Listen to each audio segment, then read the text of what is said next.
বয়সের তো মাছ ধরি আমি। আচ্ছা, কোনো কাজ কামে নেয় না, কালা মানুষ তো কোনো কাজ কামে নেয় না, এই কাজ করি ছোটবেলা।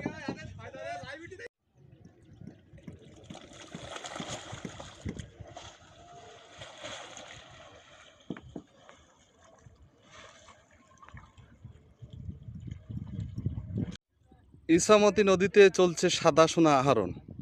ইছামতি নদীতে এই বনটি তার মৎস্য আহরণে ব্যস্ত আছে।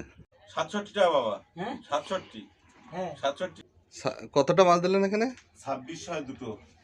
এই ২৬-এর ২ পিস। এইটা কত মূল্য দাঁড়ালো? ১৭৪২ টাকা। এ কি উনি একাই দিছে না দিনই ৩ দিন 3 দিনে আপনি? কালকে গেলে ৩-৪-১২টা। 3 দিনে কত ইনকাম করলেন? ১৭৪২ টাকা।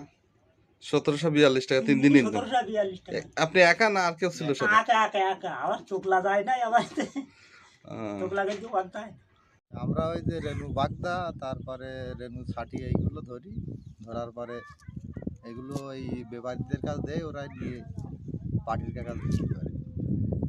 60-65 কেমন হয় দিনে আপনাদের ইনকাম?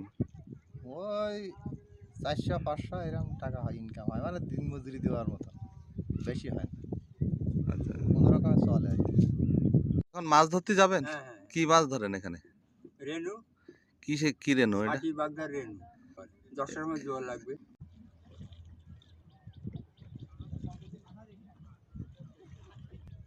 এই সেই সাদা সোনা যেটি ইছামতি নদী থেকে আহরণ করে আমাদের এই ভাই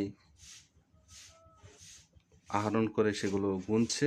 তো বাগদার বাচ্চা ইছামতি নদী থেকে বাগদার পোনা ধরা হয়েছে। এই বাগদার পোনা এই সংগ্রহ করে গোছাইছে, এবার ঘেরালারা নিয়ে ঘেরে ছাড়বে দিশি পোনা। মাথায় নৌকো